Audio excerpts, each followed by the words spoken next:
Hi, it's John. Welcome to my channel EV Intuition, where I help you understand about electric vehicles. There have been recent surveys that have shown that one of the top factors that cause people to hesitate or not want to buy an electric vehicle is due to a high purchase price. In today's video, I'm going to talk about purchase price. And for that cost-conscious consumer looking to buy a vehicle, is price the only factor that you should be looking into? So let's get started.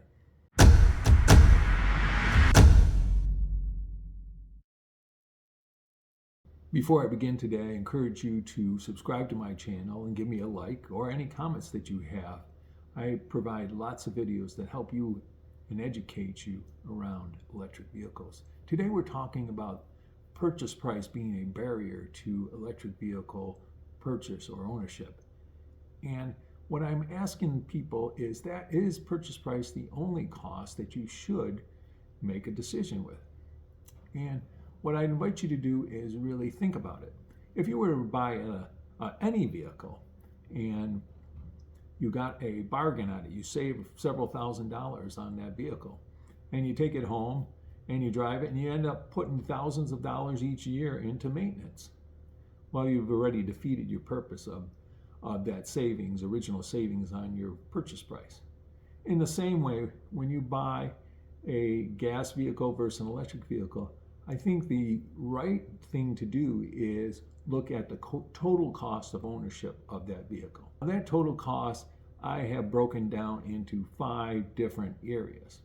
Certainly at the top of the list is purchase price.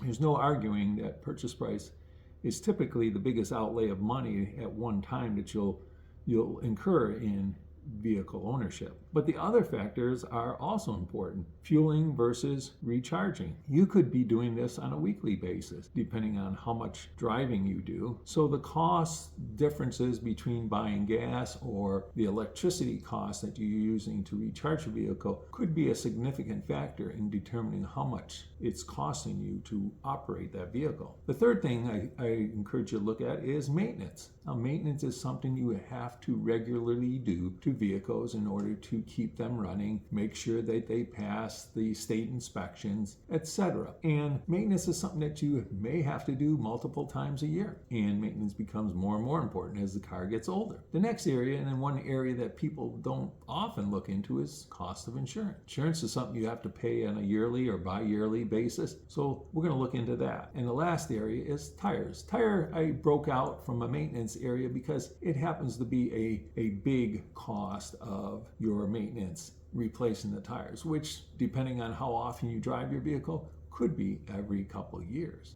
Now let's start with purchase price. As I mentioned, it's the single biggest amount of money that you're going to put down and use in order to get your vehicle into your possession. But purchase price is one thing that has changed significantly over the last couple of years. If we look at some data from Kelley Blue Book, we can see that the average price of an electric vehicle as compared to a gas vehicle has changed quite a bit. In 2022, the difference was about $18,000 between those two types of vehicles. Then at the end of 2023, that difference is only down to a couple $1,000s. So I think people looking at electric vehicles might be surprised to find out that the price difference is radically smaller than it used to be. So keep that in mind as we go along here in these discussions. One of the things that you should keep in mind that's causing the electric vehicle prices to come down is the federal and state rebates that are available for electric vehicles, certain electric vehicles. And those are helping bring that price closer to gas vehicles. So take a look at the federal and state incentives available to you if you're looking into electric vehicles. Now, those federal and state incentives are available for fully electric vehicles and plug-in hybrids. The other thing I wanted to show you is the cost difference between the different types of electric vehicles. Now, I've explained in other vehicles the different types of electric vehicles being a standard hybrid, a plug-in hybrid, and a fully electric, also called the BEV. So if you look at this particular chart, it shows you the difference between those different types of vehicles from one manufacturer and one model of a car, that being the Kia Niro, which comes in those three form factors. And you can see how the price increases from the standard hybrid through to the battery electric. But the other thing that's important to point out is the battery electric vehicles has a lot more safety features. So we're not comparing apples and apples here. So keep that in mind. Even though these prices differ, there really is some additional features that you're getting with it. The next area of cost of a vehicle I want to look at is the refueling or charging costs. Now, I did a calculation of this based on U.S. average cost of gasoline and electricity. And I showed this in the chart. And once again, I'm talking about charging from home, which is a big difference from charging on the road. So most people, 90% of the time, they charge at home. And so that's why I'm using this type of calculation. Because the price of electricity varies quite a bit between home electricity and the superchargers or DC fast chargers that you use on the road versus gas prices, they don't vary as much.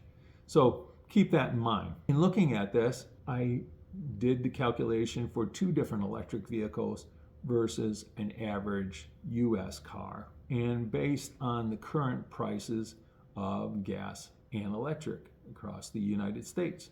And notice the metric that I use is how many miles you get per dollar of your money. And you can see the difference can be very significant if the prices in your area match the average. And you can see that you can save upwards of hundreds of dollars. Maybe I show if you did 8,000 miles charging from home and going to and from home with your car, you can save over $700 a year doing that. That's based on 8,000 miles of usage. Now, the other thing you have to look into here is what is the cost to you of gas and electric? It varies quite a bit depending on where in the country you live. For example, my cost of electricity here in upstate New York is a lot lower than the average. And my US gallon of gas price is probably very similar. So in other words, my savings are going to be even greater than this because the electricity prices that I have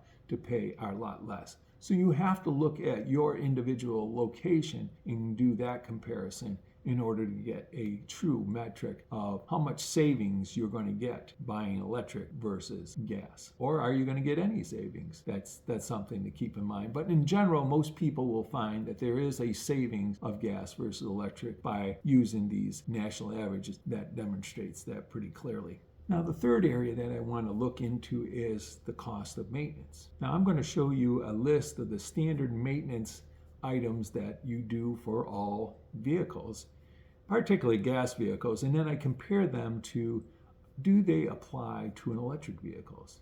And in looking at this chart, you'll notice that there are many different categories here that the electric vehicle doesn't apply to an electric vehicle.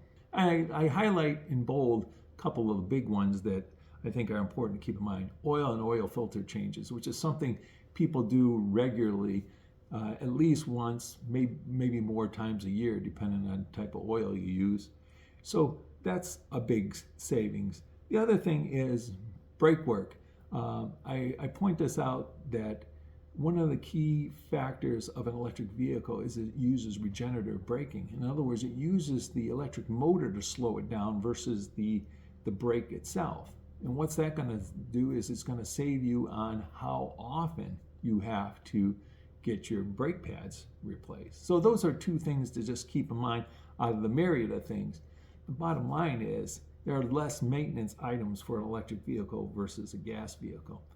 And the one thing that this doesn't point out is the time that you're going to save from not having to go to a dealership or to a location to get your vehicle fixed or maintained. Now, the next area of cost is insurance. As I've mentioned before, many people neglect to think about that, hey, you're paying auto insurance, and that could be significant depending on where you live in the country, how much insurance you have, etc. But in looking at gas versus electric vehicles, what we find is it costs on average more to insure an electric vehicle versus a gas vehicle. Now, why is that? There's two main reasons for it. As we talked about earlier, there is a correlation between purchase price and cost of insurance. And that's true with gas and electric vehicles in general too. So given that electric vehicles are slightly more expensive, there is that additional expense. A vehicle that costs more is going to have its insurance typically cost more. But the second reason, probably the bigger reason for the difference between electric and gas insurance rates, is the cost of repair. Since electric vehicles are new, they have new components, equipment, big battery, those are things that are more expensive to replace since it's new technology. So that's one of the things that pushes electric vehicle insurance rates higher than an equivalent gas vehicle. Now, many people will then ask, well, what is the difference? How big of a difference? And that's where it gets very difficult to really construct an amount, because insurance rates vary significantly depending on your state and your locale within that state, what type of insurance you're covering. Even it varies from company to company of which insurance company you're using. So I can't really give you a specific amount of the difference, but I encourage you to use that as one of the factors to look into. If you're looking into a particular electric vehicle, look at the cost of insurance for that electric vehicle and compare it to any gas vehicle that you may be also looking at. The last area of cost is tires. Now I include in tires because depending on how much you drive your vehicle, you could be replacing your tires every 2 to 3 years. And tires are a pretty significant maintenance cost. So I kind of pulled that out of the maintenance area and kept it as a separate thing. And just pointed out that there is a difference between electric vehicle tires and gas vehicle tires. And one of the key reasons why there's a difference is the weight of an electric vehicle being greater than that of a equivalent gas vehicle. And that weight comes from the weight of the big, large battery that runs the motors in the vehicle. So that, combined with the fact that electric vehicles also have this ability to accelerate very quickly, that could wear your tires down a lot quicker. So they're made of a different material that not only improves the acceleration that you can get from them, but also reduces the rolling resistance. And by decreasing the rolling resistance, you get better range. So electric vehicle tires are aimed at trying to improve that rolling resistance to get you better efficiency and mileage out of a particular charge. And so you'll notice that electric vehicle tires tend to have higher tire pressure. My Tesla Model Y, the recommended pressure of the tires is 42 pounds per square inch, whereas my gas vehicle, I think the recommended pressure is about 32 pounds per square inch. So the tires have more pressure in them, less rolling resistance. And the last thing is they also have some insulation in them. Because one of the things that happens with an electric vehicle is without the noise of a gas engine, you're going to hear the tires more often and they become more prominent, whereas in a gas vehicle, they're drowned out by the engine noise. So since the motors on electric vehicles are pretty quiet, the other thing manufacturers try to do is also reduce the noise of the tires rolling on the road. So all those things combined make electric vehicle tires a little more expensive than the equivalent gas vehicle tires. And once again, how much? It's always difficult to put a price difference or percentage difference because tires vary. You can buy from low-end tires to high-end. There's significant differences of a couple $100 per tire. Those are things that you've got to keep in mind. But the bottom line is you're going to pay a little more for electric vehicle tires versus the price that you're paying for gas vehicle tires today. Now, wrapping it all up, we've talked about 5 areas that represent the total cost of owning a vehicle. And I bring these to light to show you that purchase price is just one of those 5 factors. You really should look at all 5. And as we've talked about it, in general, purchase prices have come down to the point where there is still a slight difference of average cost of making EVs slightly more expensive. But then when you look into the fact that the refueling costs or charging costs and maintenance tend to sway in general towards electric vehicles, that's something you got to keep in mind. Though insurance and tire replacement tend to sway in the gas vehicle side. So depending on how much you're traveling and how significant that difference is in those refueling and maintenance costs, that will give you the determining factor of whether, from a cost perspective, is electric vehicles the right thing for you. Now keep in mind, with a cost-only view, you're ignoring all the other differences between the vehicles, such as in an electric vehicle, the advantages of acceleration, quiet, smooth ride, advanced electronics, and all the other safety features and environmentally capabilities that electric vehicle has versus a gas vehicle. So we're just looking at cost, and the cost comes down to multiple things, and you should really take a look at those 5 cost things and determine how significant is that difference for you for that gas versus electric vehicle price and total cost of ownership. So thanks for watching. I hope you enjoyed this video and got something out of it. I will continue next time with another video on another barrier to electric vehicle ownership. So for now, take care, and we'll see you next time. Thanks for watching.